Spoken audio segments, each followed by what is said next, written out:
Halo, jumpa lagi dengan saya Asafio di channel yang membahas tentang ilmu pengetahuan sosial. Sudah lama sekali saya tidak berjumpa dan membuat video.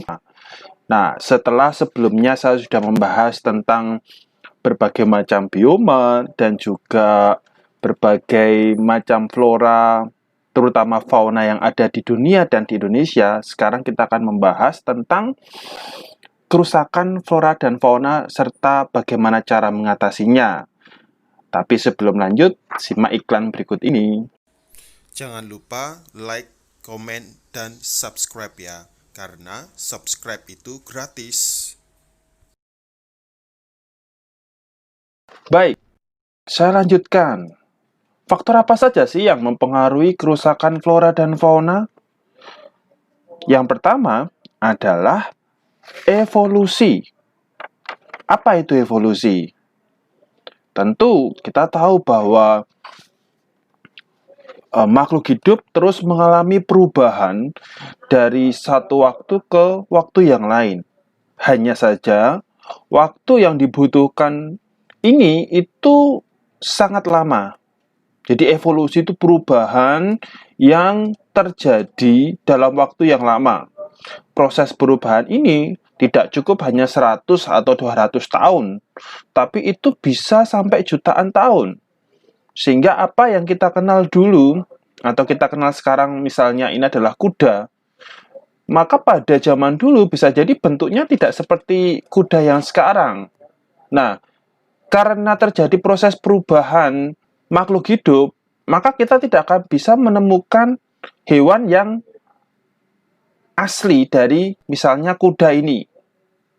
Nah, jadi apa yang dulunya itu hewan tertentu, misalnya kalau di gambar ini adalah Eocypus, maka sekarang tidak akan ditemukan hewan itu. Yang kita temukan adalah kuda, kuda modern. Kemudian, yang kedua adalah faktor seleksi alam. Pada intinya apa sih seleksi alam itu? Hewan-hewan yang ada itu mereka akan saling bersaing, di mana hewan yang lemah itu dia akan hilang atau punah. Nah, seperti gambar di depan ini, ada ahli yang percaya bahwa zaman dulu itu ada jerapah yang berleher panjang dan juga berleher pendek. Hanya saja karena tumbuh-tumbuhan atau pohon itu semakin langka, otomatis pohon yang ada itu menjadi makanan banyak binatang. Makin lama, daun-daunnya itu yang bagian bawah makin habis. Efeknya apa? Daunnya yang bagian atas itu yang tersisa. Jenis jerapah yang berleher pendek tidak dapat menjangkau tidak dapat menjangkau daun-daun yang ada di atas, sehingga mereka bisa punah. Atau contoh yang lain, kita tahu beruang kutub ya ada di kutub, singa ada di padang sabana. Coba bayangkan kalau singa dibawa ke tundra atau daerah kutub, apakah dia bisa survive? Saya yakin dia tidak akan bisa. Kalaupun dia mencoba untuk survive, butuh proses yang sangat lama sekali. Itu tadi nanti akan berkaitan evolusi, supaya bisa beradaptasi. Tapi pada awalnya dia datang, dia tidak akan bisa bertahan. Atau sebaliknya, beruang tiba-tiba dibawa ke daerah yang panas seperti beruang kutub maksudnya, dibawa ke daerah seperti Arab. Dengan kondisi yang sangat panas, jika tanpa bantuan manusia, maka tidak akan bisa bertahan di daerah yang sangat panas seperti itu. Faktor berikutnya yang mempengaruhi kerusakan flora dan fauna adalah aktivitas manusia.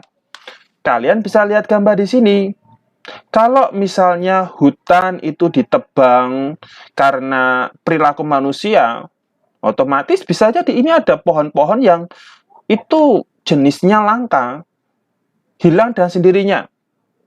Kemudian jenis fauna-fauna atau hewan yang diburu.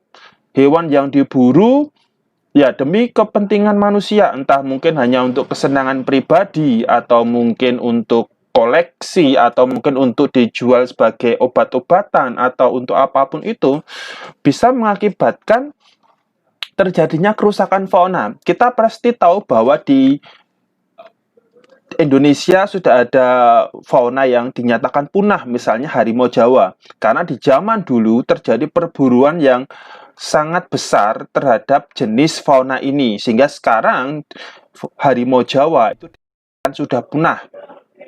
Kemudian berikutnya adalah faktor bencana alam. Bayangkan pada saat di suatu tempat, misalnya entah di pulau atau daerah hutan, tiba-tiba terjadi letusan gunung berapi.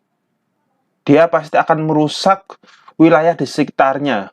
Entah tumbuhan atau hewan yang ada di daerah itu pasti akan mati atau hancur karena terkena lahar atau terkena abu vulkanik. Nah, ini akan mempengaruhi kerusakan flora dan fauna. Begitu juga kalau misalnya ada tsunami yang dia menghancurkan daratan, otomatis tumbuhan atau hewan yang tidak bisa menghindar, mereka juga akan mati, terjadi kerusakan.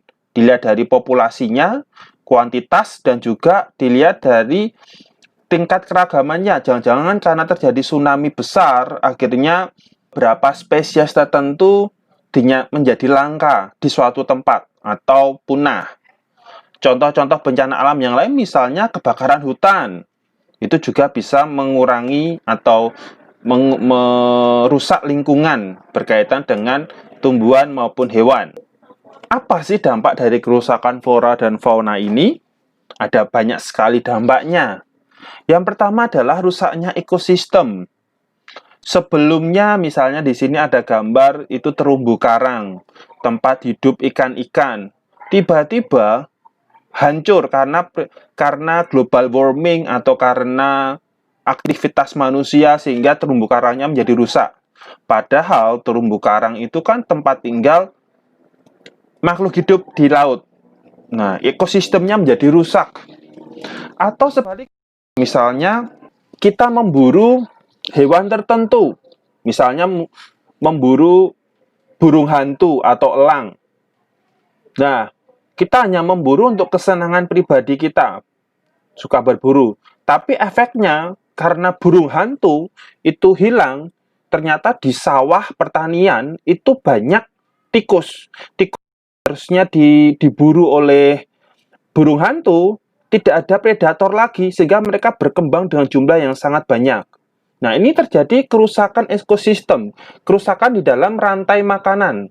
Sehingga akhirnya gara-gara tikusnya menyebar dalam jumlah yang banyak, pasti nanti sawah pertanian dari petani akan rusak karena diganggu oleh tikus sebagai hama. Kemudian juga turunnya keanekaragaman hayati. Kita hanya bisa mendengar, oh dulu itu ada harimau Jawa, dulu ada harimau Bali, tapi kita tidak pernah tahu wujudnya seperti apa. Kita hanya tahu dari gambarnya. Nah, ini berarti terjadi penurunan keanekaragaman hayati. Jenis-jenisnya makin lama makin hilang. Atau bisa jadi terjadi kelangkaan sumber daya. Bayangkan kalau misalnya di suatu tempat hutannya ditebang karena diambil kayunya. Nah, akibatnya apa? Pohon-pohon yang ada di hutan tersebut menjadi langka. Selain itu, pada saat terjadi musim kemarau, cadangan air tanahnya juga menjadi sangat kecil atau sangat tipis sekali. Nah, jadi ada keterkaitan. Kalau misalnya sumber daya alam berkaitan dengan pohon-pohonnya hilang, ternyata jadi kelangkaan air. Itu seperti itu. Kemudian ada lagi terjadi kerusakan lingkungan. Tadi saya mengatakan kalau misalnya hutan itu dirusak oleh penebangan liar. Nah, karena penebangan liar, pada saat terjadi hujan, akhirnya terjadi banjir bandang. Kita tahu banjir bandang itu banjir yang disertai air, kemudian juga ada potongan-potongan kayu yang itu menandakan bahwa kawasan hutannya itu pohonnya ditebangi. Nah, itu terjadi kerusakan lingkungan yang itu akan berdampak bagi kita, bagi penduduk yang tinggal di daerah itu. Dia pasti akan mengalami kerugian, mungkin rumahnya rusak, mungkin itu sawah, pertanian, perkebunan menjadi rusak karena terkena banjir bandang tadi, gara-gara lingkungannya rusak, dan yang lainnya. Atau berkaitan dengan bahan pangan. Kok bisa? Bayangkan kalau misalnya di Indonesia tuh ada banyak bahan pangan, tetapi kita akhirnya hanya fokus pada bahan pangan tertentu, misalnya nasi.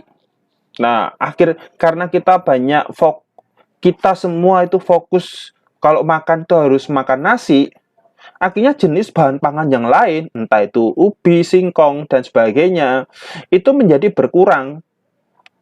Petani tidak mau menanam, karena ngapain saya menanam misalnya singkong, ubi, itu kan hasilnya tidak sebanyak, tidak semenguntungkan kalau menanam nasi.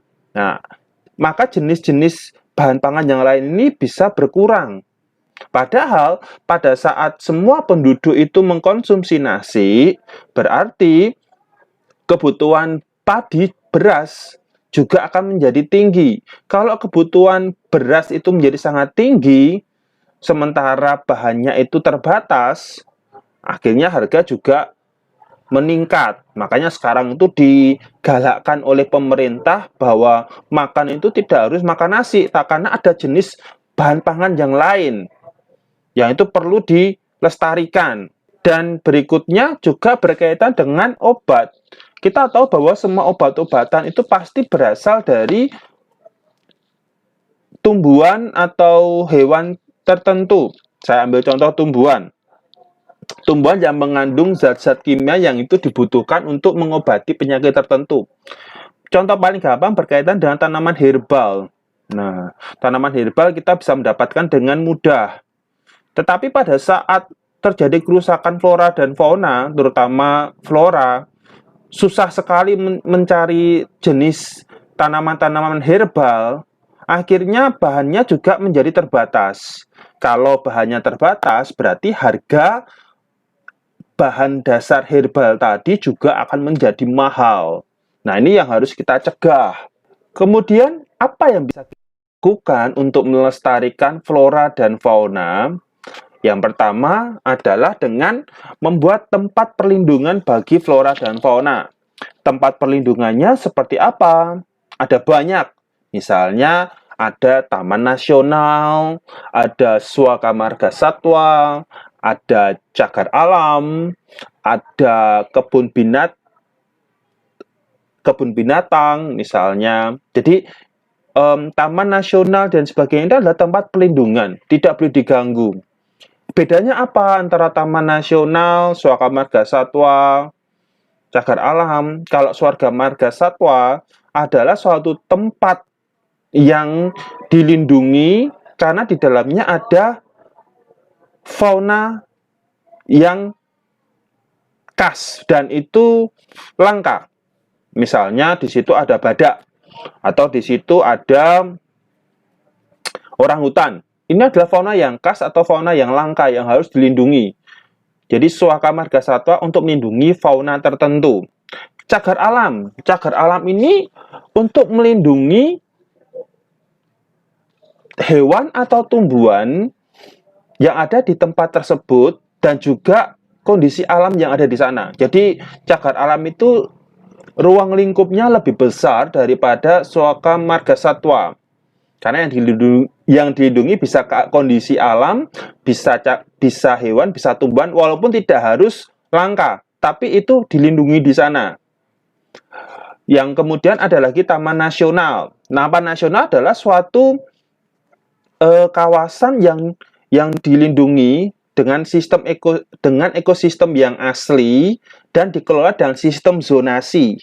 Biasanya di dalam taman nasional itu pasti ditemukan cagar alam dan suaka marga satwa. Makanya kalau misalnya kita menemukan ada Taman Nasional Baluran atau Taman Nasional Ujung Kulon, kadang-kala juga ada sebutan suaka marga satwa Ujung Kulon. Tidak ada yang salah karena sistem zonasi. Zonasi itu wilayah.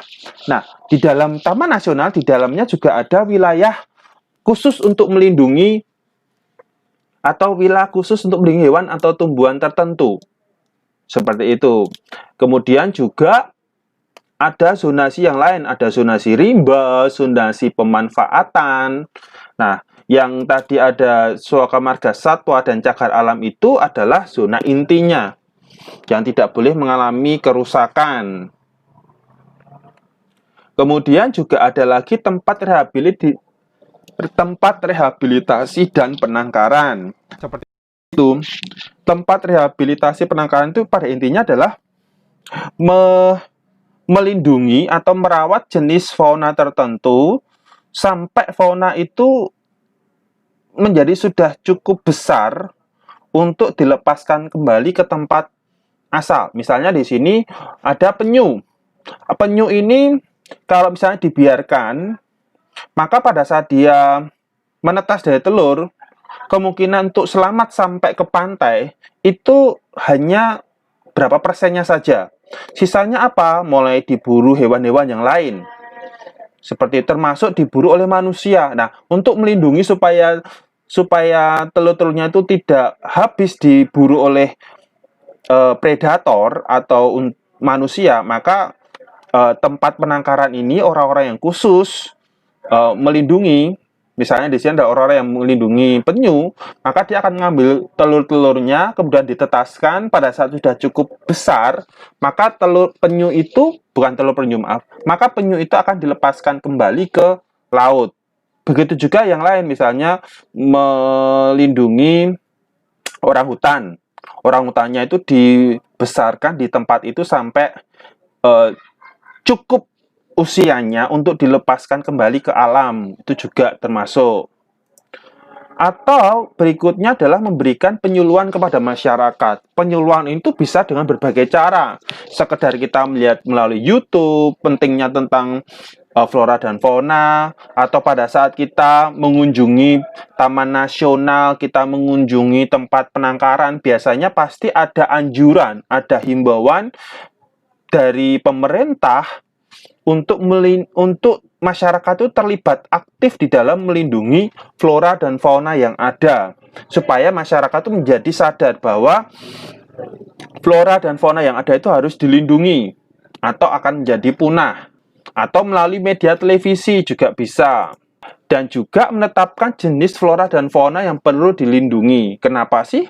Supaya kita tahu, terutama para pemburu. Itu kalau misalnya mereka memburu, melakukan perburuan di dalam hutan, nah mereka akan seenaknya sendiri, tidak peduli itu hewan apa. Tapi kalau misalnya orang-orang itu tahu, oh ini jenis-jenis hewan yang perlu dilindungi, misalnya di situ ada owa Jawa, ada orang hutan di daerah itu atau di hutan itu, misalnya, otomatis pemburu tidak akan berani untuk menangkap atau melukai. Kalau misalnya ketahuan, maka akan ada sanksi hukum.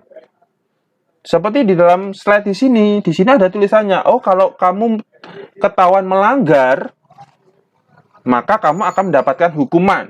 Tapi tentu saja, hukuman yang diberikan ini harus benar-benar bersifat tegas. Jangan sampai cuma tertulis saja, tapi tidak dilakukan pada kenyataannya. Baik, sampai di sini. Ada yang mau ditanyakan? Saya yakin kalian sudah cukup jelas, dan kalau ada yang mau ditanyakan silahkan komen di bawah. Kemudian saksikan saya di video-video yang lain. Sampai jumpa.